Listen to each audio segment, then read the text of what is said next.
the other big story, we talked on your show, is the whole thing about Caroline Flack. Yes, very sad. The sad death of Caroline Flack, who sadly took her own life, and how she basically lived in this new, it's not just social media, this new interactive 24/7, always needing content, media environment.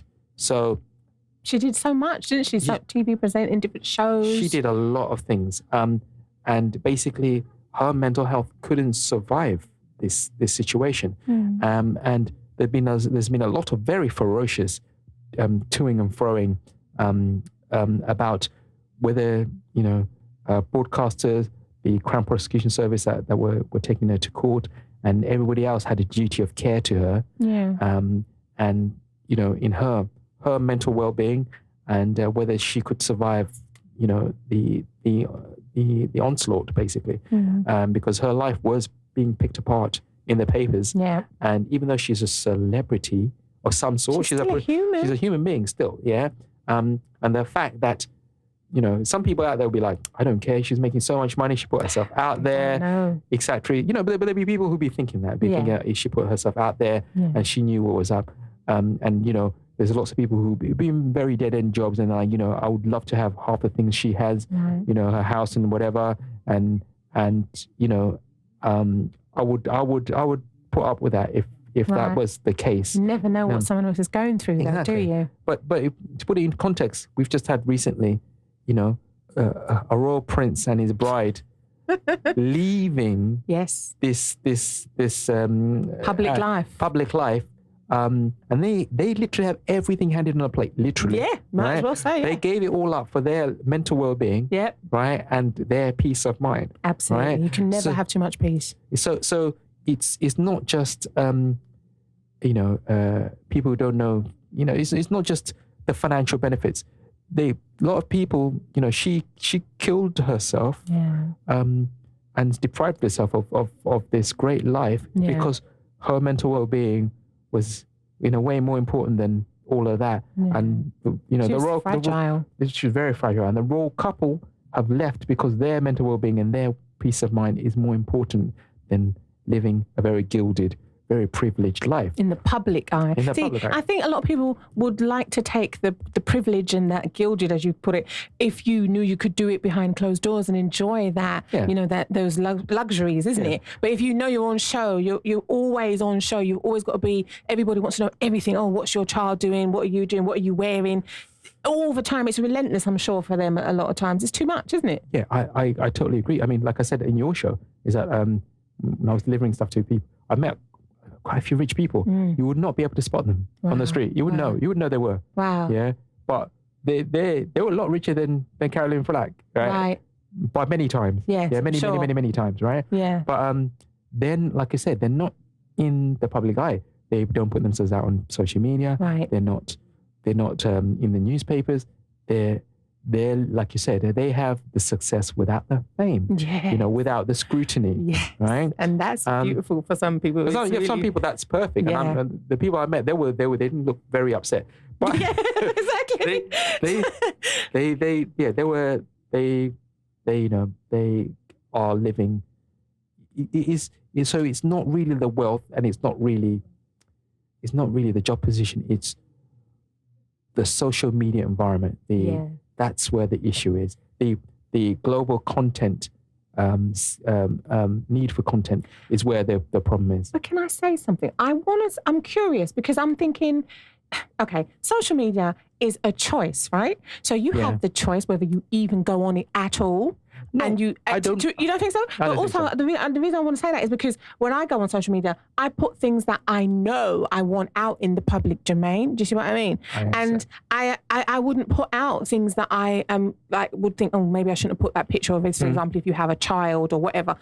I think you have the choice of what you share. Don't you agree? On social media. There's that. I mean, up to a point. Yeah. If that was the case, then I think half the things wouldn't happen. But the thing is, Caroline Flack, wherever she walked, even if she wasn't tweeting or whatever, there'd be other people who'd be putting her on social media. That's true. Right? There'd be other people taking photographs and following her and asking her questions and putting TV cameras in her face. Yeah. That's not a choice. No, she didn't have a choice because of the nature of her work. Though. Because if she wanted to, I swear, I know some people, I'm knocking wood, but I swear that if that was the only thing, whether what she tweeted on her personal, social media platforms, were the issues, she'd still be alive. I reckon, right? Yeah. But that's not the issue. The issue is like all these indirect, things happening and people indirectly putting her out there in a negative way. Yeah, but without her choice, right? Yeah, and they didn't know the full story, did they? Not only that, without, in broadcasting, in journalism, I mean, we're talking about TV stations, radio stations, stuff like that. Most people have a right to reply, right? Or, whenever you see somebody being interviewed on the BBC, right?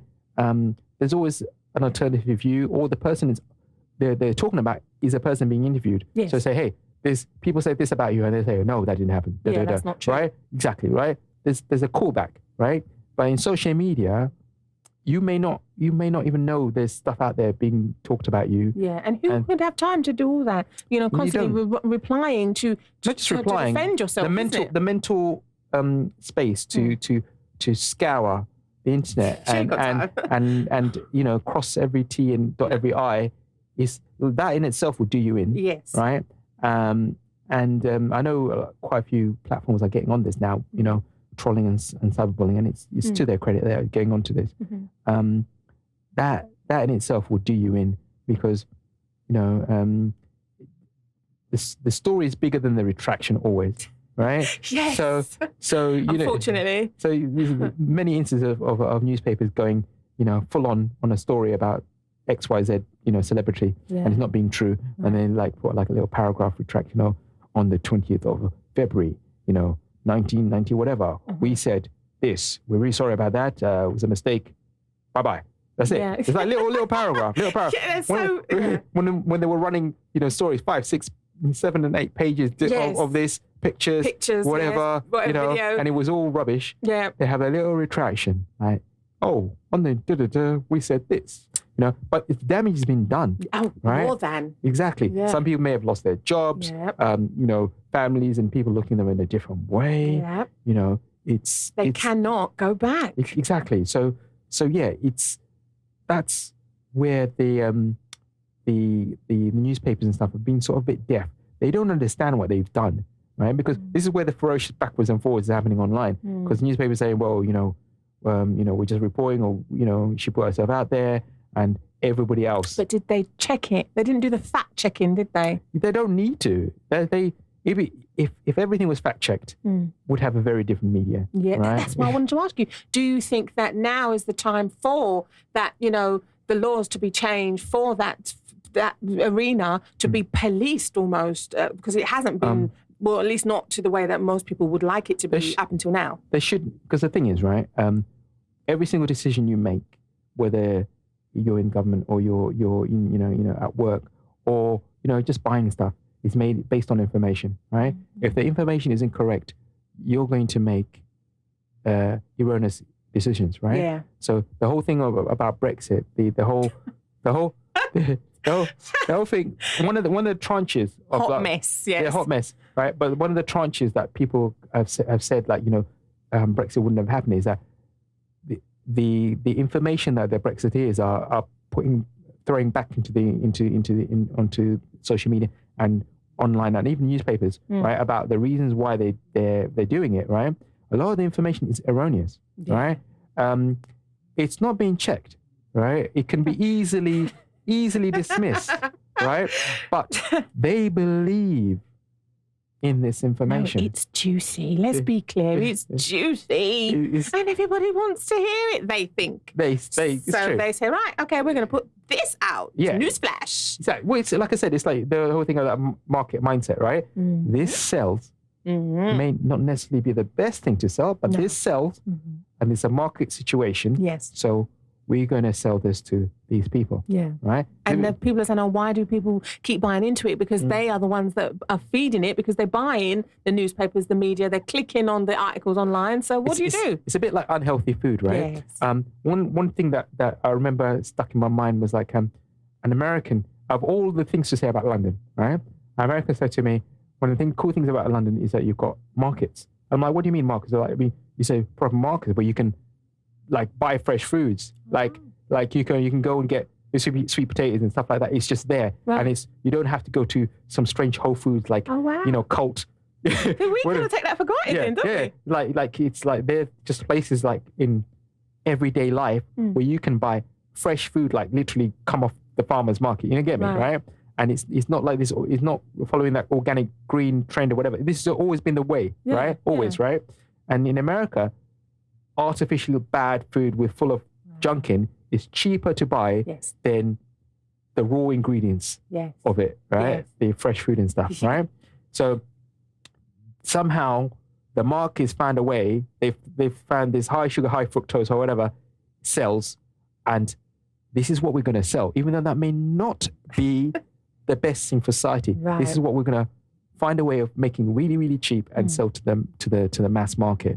And so it's a mindset. So they're thinking this way, right?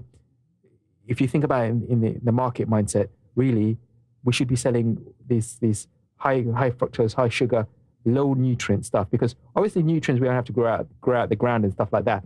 That's a cost. Yes. So we reduce the cost by putting all these chemicals and fillers in, right? And this obviously, in an economic sense, makes sense, right? Because in the long term, in a health sense, it doesn't make sense, but in an economic sense, makes sense because you're getting more bang for buck, right? Yeah. Because you're actually not getting as much from the ground as you need to, right? You can make it go further if you add other things to it as well. You know, the whole thing of like you see what you think is an orange juice drink. Look at the back and it says like 4% orange juice, and you're like, what is the other 96%? Jesus Christ, right? So exactly. So you're